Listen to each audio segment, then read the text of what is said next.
Beckham, I know you have a relationship with Odell Beckham, and you have talked not infrequently. I do think he works in structures that are solid. I thought New England would work. Kansas City, I think he could work if Tyreek Hill left. What do you make of the Giants situation, him talking about being disrespected? How did that land for you?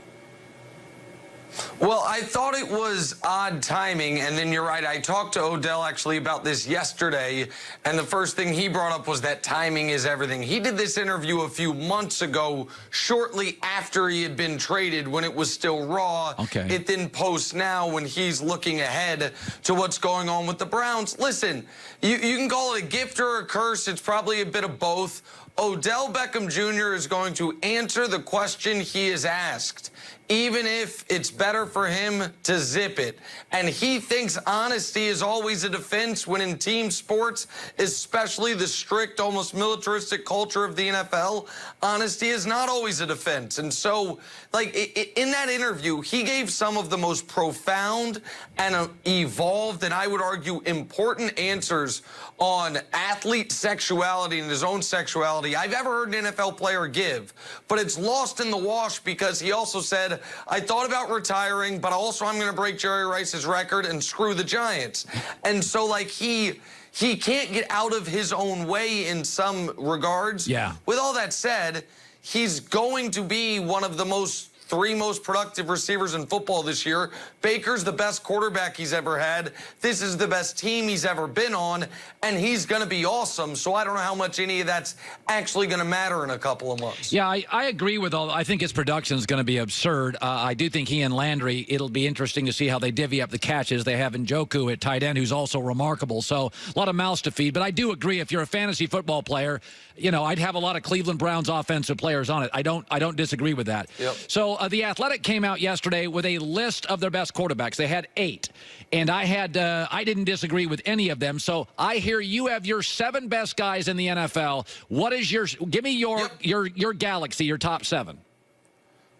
Okay, so this is for the 2019 season. All right. This is not based on what guys have accomplished in the past, none of that. So number 1 is, of course, Patrick Mahomes, who's the best quarterback in football right now. And number 2 is a rejuvenated Aaron Rodgers with a new head coach, the most talented quarterback in football. Number 3, Drew Brees, maybe his last best chance to win a league MVP. Russell Wilson, your guy and my guy, Russell Wilson, the most underrated and disrespected player in the league. 5, Tom Brady. We've seen a little bit of deterioration each of the last couple of years, but unbelievable in the clutch and still one of the 5 best quarterbacks in the league. And to his credit, he's age 42. At age 42, no other quarterback would be in the top 500. He's in the top 5. Number 6, Andrew Luck, who you were right on, I was wrong on. I don't say that often, but I was wrong about Andrew Luck. He was hurt. He wasn't bad. And number 7, your guy, my beloved Baker Mayfield. Now, Big Ben fans, Phillip Rivers fans, Matt Ryan fans are going to be mad. If it was a top 10, they'd be in there. Top 7s are more precise.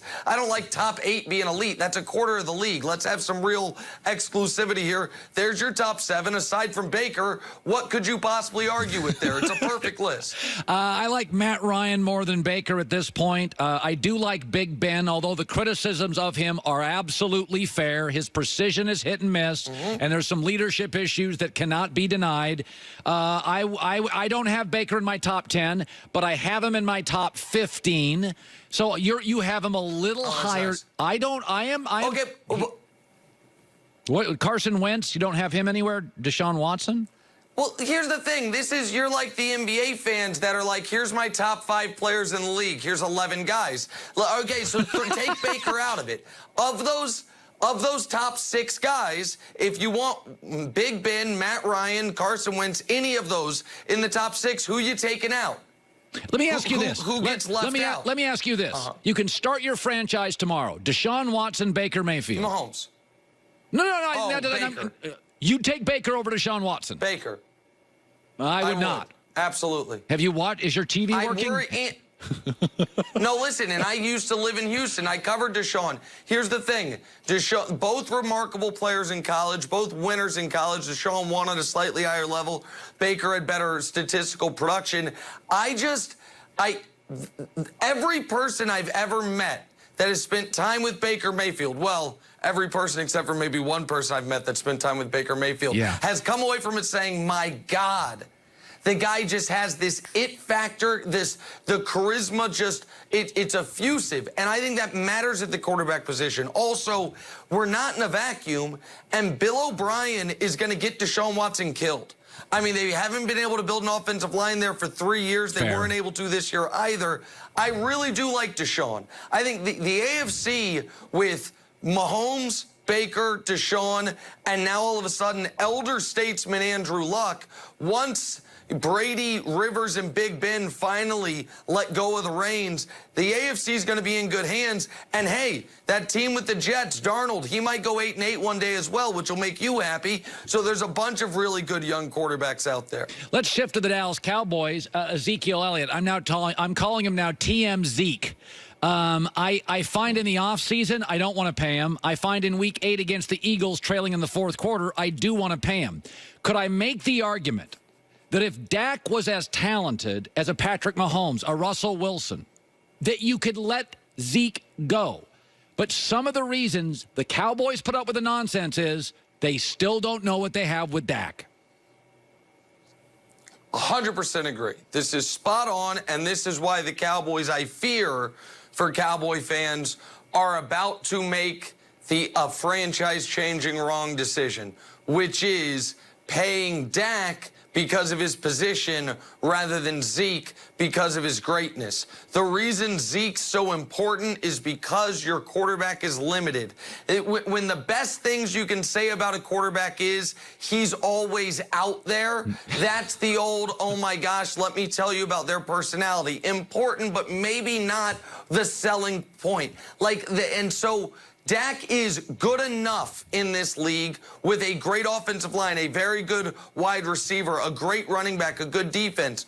You're not going to be able to have all those things once you pay him $30 million a year. Right. And it looks like with Wentz getting 32, that's what he believes he's in the running for. That's why I think this year is the golden window of opportunity for the Cowboys. This is the last year they're going to have all this talent, because once Zeke, Dak, and Amari all get paid, plus probably Byron Jones, then all of a sudden you're going to be paring away at the defense. Maybe one of those offensive linemen gets traded, and then you're like everyone else. Top heavy, not as talented guys 15 through 40. And this year they'll be fine because they can borrow from Peter to pay Paul, but eventually those cap hits start coming. I think the Cowboys can be awesome this year. I don't want to say despite Dak, but with Dak being a passenger, I don't know that he's ever going to be the driver of the train, but he's about to be, or conductor of the train, he's about to be paid like he is. Yeah.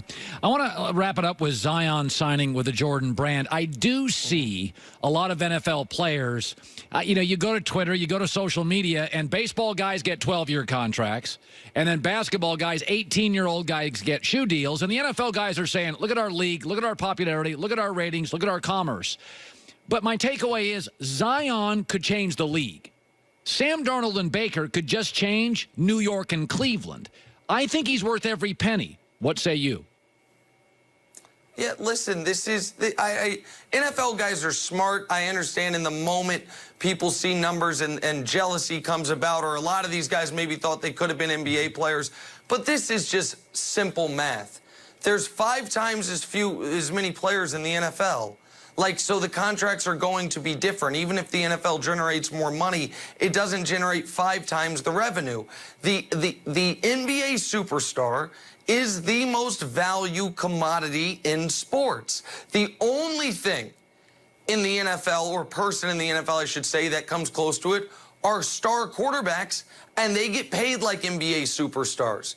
But this is when one league has 50 guys a team and another league has 10, the league with 10 is going to pay guys way more. And when one league has guys who wear helmets and face masks and get fined for celebrating, and the other league, the guys wear jerseys and are allowed to be charismatic, and you encourage their personality, well, guess what? They're going to be able to be more marketable. They're going to be able to make more money. One of the only guys in the NFL that makes NBA player money off the court is Odell, and you've got anonymous coaches saying he sucks. You've got people in New York calling him a cancer because the culture of the NFL wants to strip individuality. If people think that's good or bad, that's for their own discussion. But it's going to always mean that Zion Williamson will be far richer than Jadeveon Clowney. That's what it guarantees from day one.